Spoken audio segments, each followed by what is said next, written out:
Hi. Advertising in games has been around as long as there's been enough spare bites to squeeze it in, with the first game stated to have in-game adverts being Adventureland, released in 1978. But to be fair, that was only advertising its sequel. Over the years it's evolved, with companies even commissioning entire games with the sole purpose of being an advert, like the 2600 Coca-Cola game, or the games knocked up by McDonald's and Burger King, to name but a few. Terrifying. Nowadays, advertising in games has been taken to a whole new level, as essentially the games no longer need the adverts baked in at the beginning. More and more games require an internet connection, meaning to be updated on the fly, giving rise to games like Fortnite, which are essentially just advertising platforms akin to Facebook. Though sometimes if you try and be a little less cynical, advertising in games in the form of product placement can be fun. So here's my top 5 product placements in games.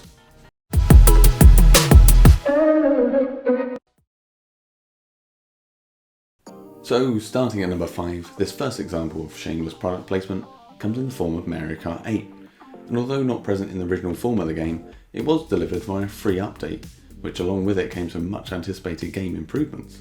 And this update brought with it a tie-in with Mercedes-Benz, so you could drive around in your favourite Mercedes, or at least from a choice of 3.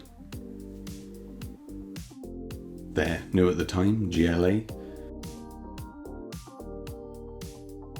the 300 SL Roadster from the 1950s, or the Silver Arrow from the 1930s. Although adding extra cars to a racing game sounds like a great idea, remember, whilst you're rolling up in your compact SUV, everyone else is driving around in karts. Of course, if you're a car fan, you probably loved it, especially if one of those was your favourite car, but for me, it just seemed out of place, and nothing more than a pure cash grab from Nintendo. It was probably after their terrible Wii U sales, was in much need of the money. In at number 4, it may have just been a UK thing, but it's James Pond 2 Robocard. Released on many platforms including the Amiga, the Atari ST, the Mega Drive, the SNES, it even saw a Switch port, although by that point the product placement had been removed. And what was the product? The McVitie's Penguin Chocolate Bar, a chocolate covered biscuit first produced in the 1930s, a snack time favourite for many a child across the UK. And you can't mention it, especially to someone my age, without thinking of the classic slogan, pick up a penguin, and not their previous one, shut your eyes and open your mouth. I can see why they changed it. In this game you essentially go around picking up penguins, and the bars can actually be seen in the backgrounds of some of the levels. And a lot of people think the tie-in actually worked, as apparently penguins outsold their rivals Kit Kats for the first time that year. In third place, we probably have the most fitting piece of product placement, and that's with Super Monkey Ball 1 and 2, and that's with Dole Bananas, encouraging a generation of kids to go out there and ask their parents for a banana, and more specifically, a certain brand.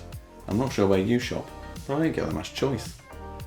As a monkey rolling around collecting bananas, having a little Dole sticker on there doesn't really affect gameplay very much, so why not have it accompany you know?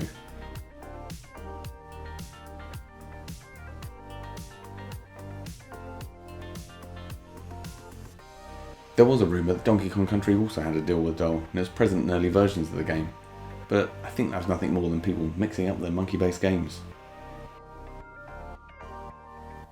At number 2, it's Pikmin 2. I'm a huge fan of the Pikmin franchise, ordering a tiny little Pikmin around an unfamiliar world full of treasure that just so happens to look a lot like this world, and instead of treasure it's actually litter or someone's dropped shopping. And there's that allowed for the product placement, and a lot of it.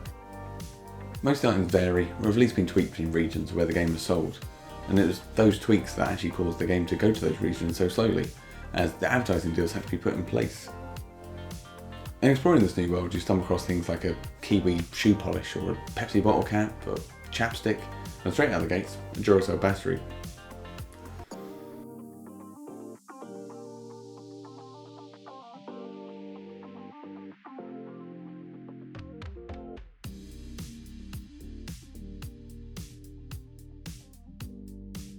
Unlike with some games where the advertising seemed false or plastered in, I'm looking at you, Mario Kart. With Pikmin, I feel it improved the game.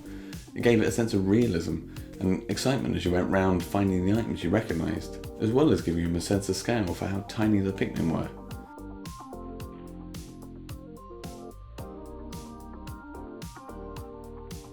The in-game advertising was pulled from Pikmin 3 for more of a fruit-based treasure system, probably due to the troubles getting those world licensing deals, and I also feel like the game missed out as a result. Not that I didn't love the game, but here's hoping that our inevitable $50 copies of Pikmin 4 is absolutely plastered with advertising deals. Pikmin isn't the only Nintendo-based franchise to take real-world objects to highlight the titular character's size. Chibi-Robo Ziplash, the 3DS game in the Chibi-Robo series that many fans may try to forget, takes Chibi out of the home setting where he usually is into a more blockier platformer. So to highlight his diminished size and to reference the places around the world, they use snacks from those regions. Anything from a Japanese crisp to a Pez dispenser. There were 37 in total.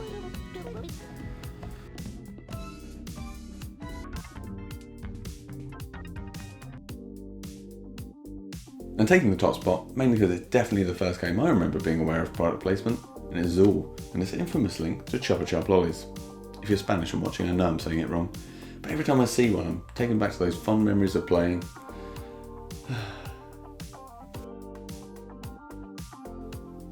Zool is a fast-paced platformer first released on the Amiga, then ported to many other systems, such as the IBM PC, where I first played it, and the SNES, Mega Drive, pretty much most other platforms at the time.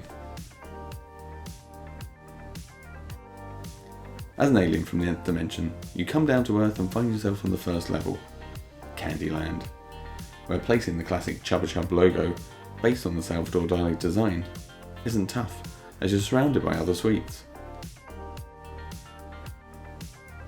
Including what I always assumed to be a giant polo, although I don't think that's official.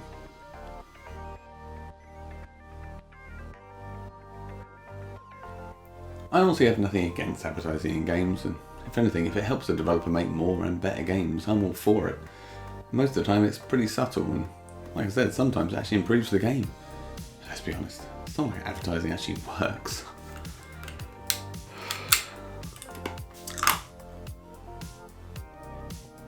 If I missed your favourite product placement, or you think Penguin should bring back their old slogan, let me know in the comments. And did you know there's a like and subscribe button down there? Anyway, thanks for watching, and I'll see you next time.